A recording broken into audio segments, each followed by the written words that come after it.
Hello friends, എല്ലാവർക്കും എൻ്റെ പുതിയ വീഡിയോയിലേക്ക് സ്വാഗതം. ഇപ്പോൾ നമ്മൾ ദീപാവലി റെസിപ്പീസാണ് കണ്ടുകൊണ്ടിരിക്കുന്നത്.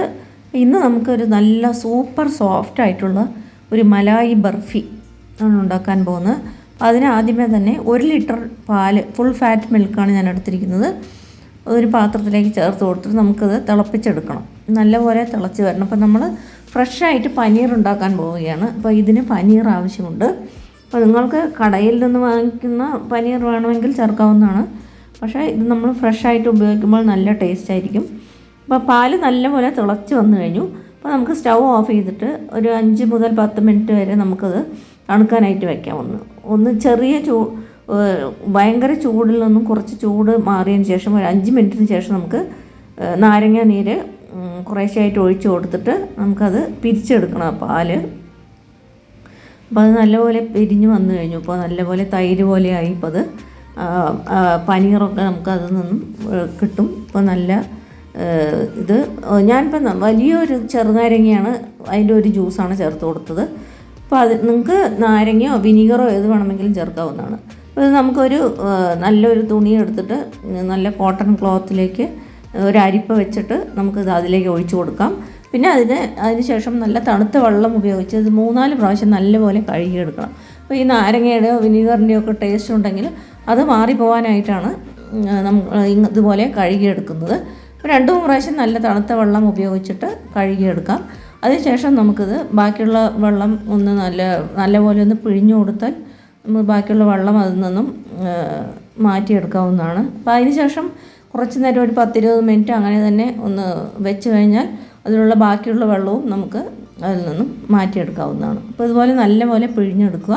അപ്പോൾ നല്ല ഫ്രഷ് ആയിട്ടുള്ള നമ്മൾ പാല് തിളച്ച് അടുപ്പിൽ വെച്ച് തന്നെ നാരങ്ങ ചേർക്കുമ്പോൾ ചിലപ്പോൾ ഈ പനീർ ഉണ്ടാക്കുക അത് കുറച്ച് ഹാർഡായിട്ട് പോകും. നമ്മൾ അതിന് വേണ്ടിയിട്ടാണ് താഴെ സ്റ്റൗ ഓഫ് ചെയ്തിട്ട് പിന്നെ ചേർത്ത് കൊടുക്കുന്നത്. അപ്പോൾ നല്ല സോഫ്റ്റ് ആയിട്ടുള്ള പനീർ തന്നെ നമുക്ക് കിട്ടും.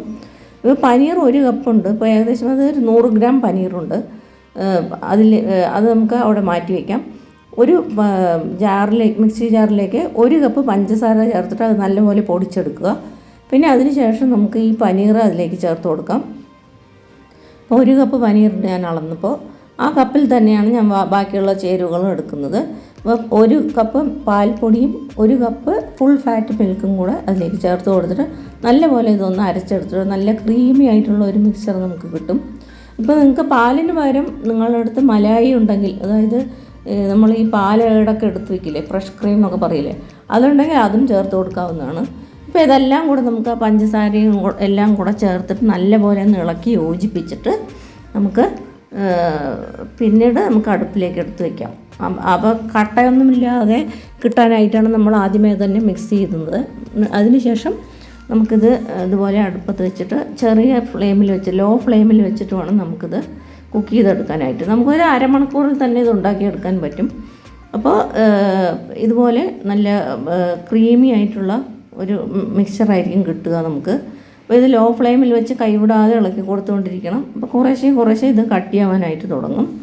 അപ്പോൾ ഈ സമയത്ത് നമുക്ക് കുറച്ച് ഏലക്ക പൊടിച്ചതും കൂടെ അതിലേക്ക് ചേർത്ത് കൊടുക്കാം. 1 ടീസ്പൂൺ ഏലക്ക പൊടിയും കൂടെ ചേർത്ത് കൊടുത്തിട്ട് നല്ലപോലെ ഇളക്കി യോജിപ്പിച്ച് കൊടുക്കാം. അപ്പോൾ നിങ്ങൾ ആദ്യമായിട്ടാണ് എൻ്റെ ചാനൽ കാണുന്നതെങ്കിൽ ഒന്ന് സബ്സ്ക്രൈബ് ചെയ്യാൻ മറക്കരുത് കൂട്ടുകാരെ. വീഡിയോ ഇഷ്ടപ്പെട്ടാൽ ലൈക്ക് ചെയ്യാനും മറക്കരുത്. കൂടെ തന്നെ ഷെയർ ചെയ്യാനും മറക്കരുത്. പിന്നെ അതിൽ ബെൽ ബട്ടൺ പ്രസ് ചെയ്തിട്ട് ഓൾ എന്നുള്ള ഓപ്ഷൻ ക്ലിക്ക് ചെയ്ത് കൊടുത്താൽ ഞാനിടുന്ന വീഡിയോൻ്റെ നോട്ടിഫിക്കേഷൻ നിങ്ങൾക്ക് കിട്ടുന്നതായിരിക്കും. അപ്പോൾ നിങ്ങളെല്ലാവരും തീർച്ചയായിട്ടും ദീപാവലിക്ക് ഇത് ട്രൈ ചെയ്ത് നോക്കണം. കുട്ടികൾക്കൊക്കെ വളരെ ഇഷ്ടപ്പെടുന്ന ഒരു റെസിപ്പിയാണ്. അപ്പോൾ ഇതുപോലെ ഇപ്പം മിക്സ്ചർ കുറേശ്ശെയായിട്ട് നമുക്ക് ഇതുപോലെ കട്ടിയാവാൻ തുടങ്ങിക്കഴിഞ്ഞു. നമ്മൾ കൈവിടാതെ ഇളക്കി കൊടുത്ത് സ്വീറ്റ്സൊക്കെ നമ്മൾ ഉണ്ടാക്കുമ്പോൾ എപ്പോഴും ലോ ഫ്ലെയിമിൽ വെച്ച് തന്നെ ഉണ്ടാക്കണം. അപ്പോഴാണ് അതിൻ്റെ ടെക്സ്ചറും അതിൻ്റെ ടേസ്റ്റും ഒക്കെ നന്നായി വരികയുള്ളൂ. അപ്പോൾ അതുമാത്രം എപ്പോഴും ശ്രദ്ധിക്കേണ്ടതാണ്. അപ്പോൾ ഇത് നല്ലപോലെ കട്ടിയാവാൻ തുടങ്ങിക്കഴിഞ്ഞു. അപ്പോൾ ഇതിലേക്ക് നമുക്ക് ഒരുപാട് നെയ്യോ ഒന്നും ആവശ്യമില്ല. നമ്മൾ പാലും പാൽപ്പൊടിയും പഞ്ചസാരയും ഉണ്ടെങ്കിൽ നമുക്ക് പെട്ടെന്ന് തന്നെ ഉണ്ടാക്കിയെടുക്കാൻ പറ്റും. നിങ്ങൾ ഇൻസ്റ്റൻ്റായിട്ട് പനീർ ഉപയോഗിക്കുകയാണെങ്കിൽ കൂടുതൽ എളുപ്പമായി കാര്യം. അപ്പോൾ ഇതുപോലെ നല്ലപോലെ തിക്കായി വരുമ്പോൾ നമുക്ക് ഇതിലേക്ക് ഒരു 1/2 ടീസ്പൂൺ മാത്രം നെയ്യ് ആദ്യം ചേർത്ത് കൊടുക്കാം. അപ്പോൾ നിങ്ങൾ നോൺ സ്റ്റിക്കാണ് ഉപയോഗിക്കുന്നതെങ്കിൽ അതിൻ്റെ ആവശ്യം പോലും ഇല്ല. അപ്പോൾ നമ്മൾ ഈ പാത്രം ആയതുകൊണ്ട് ചിലപ്പോൾ അതിൽ ഒട്ടിപ്പിടിക്കാൻ സാധ്യത ഉള്ളതുകൊണ്ടാണ് നമ്മൾ 1/2 ടീസ്പൂൺ നെയ്യ് ചേർത്ത് കൊടുക്കുന്നത്. അതൊന്ന് ഇളക്കി യോജിപ്പിച്ച് കൊടുത്തിരിക്കുക. ഇപ്പോൾ നല്ല തിക്കായിട്ടുള്ള പാൻ തന്നെ എടുക്കാൻ ശ്രദ്ധിക്കണം എപ്പോഴും സ്വീറ്റ്സ് ഒക്കെ ഉണ്ടാക്കുമ്പോൾ, അല്ലെങ്കിൽ പെട്ടെന്ന് തന്നെ അത് കരിഞ്ഞു പോകാൻ ചാൻസ് ഉണ്ട്. അപ്പോൾ അത് മാത്രം ശ്രദ്ധിക്കണം. ഇങ്ങനെ കുറേ ടിപ്സുകൾ ശ്രദ്ധിച്ചാൽ നമുക്ക് നല്ല രുചിയിൽ തന്നെ നമുക്ക് ഹോട്ടലിൽ നിന്നൊക്കെ വാങ്ങുന്ന പോലെയുള്ള സ്വീറ്റ്സ് നമുക്ക് വീട്ടിൽ തന്നെ ഉണ്ടാക്കിയെടുക്കാൻ പറ്റും. ഇപ്പോൾ ഇത് നല്ലപോലെ കട്ടിയാവാൻ തുടങ്ങി. ഇപ്പോൾ ഈ സമയത്ത് ഞാൻ വീണ്ടും ഒരു 1/2 ടീസ്പൂൺ കൂടെ നെയ്യ് ചേർത്ത് കൊടുക്കുന്നുണ്ട്. കുറച്ചും കൂടെ ഒന്ന് കട്ടിയാവണം നമുക്ക്. ഇപ്പോൾ നമ്മൾ അത് സ്റ്റവ് ഓഫ് ചെയ്തിട്ട് പിന്നെ നമുക്കത് ഒരു 5 മിനിറ്റ് അതിൽ തന്നെ വെച്ചതിന് ശേഷം നമുക്ക് നെയ്യ് പുരട്ടിയ ഒരു പ്ലേറ്റിലേക്ക് അത് മാറ്റി കൊടുക്കാം. ട്രേയിലോ പ്ലേറ്റിലോ ഏത് വേണമെങ്കിലും നിങ്ങൾക്ക് മാറ്റി കൊടുക്കാവുന്നതാണ്. അതിനുശേഷം ഇതെല്ലാം കൂടെ ഒന്ന് ലെവൽ ചെയ്തെടുക്കണം. അപ്പോൾ അതിന് നമുക്ക് ഇതുപോലെ ഒരു ചെറിയ സ്പൂണോ ചെറിയ ചട്ടുകമോ എടുത്തിട്ട് അതിൻ്റെ ബാക്ക് സൈഡിൽ കുറച്ച് നെയ്യ് തടവിയതിന് ശേഷം നമ്മളിതുപോലെ ചെയ്ത് കൊടുക്കുകയാണെങ്കിൽ അതിൽ ഒട്ടിപ്പിടിക്കാതെ നല്ലപോലെ നമുക്കത് ലെവൽ ചെയ്ത് എടുക്കാനായിട്ട് പറ്റും. അപ്പോൾ ഇതുപോലെ അതും ചെയ്തതിന് ശേഷം നമുക്ക് പിന്നെ അതിലേക്ക് ചേർത്ത് കൊടുക്കേണ്ടത് കുറച്ച് നട്ട്സാണ്.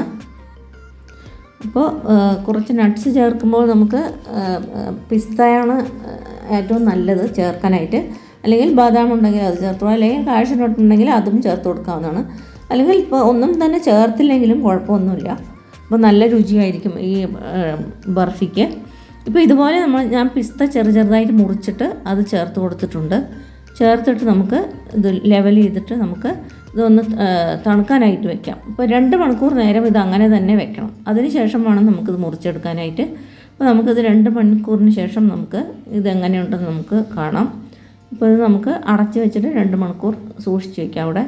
പിന്നെ അതിന് ശേഷം 2 മണിക്കൂറിന് ശേഷം നമുക്ക് ഇതുപോലെ സ്ക്വയറായിട്ടോ അല്ലെങ്കിൽ ഡയമണ്ട് ഷേപ്പിലോ ഏത് ഷേപ്പിൽ വേണമെങ്കിലും നിങ്ങൾക്ക് കട്ട് ചെയ്തെടുക്കാവുന്നതാണ്.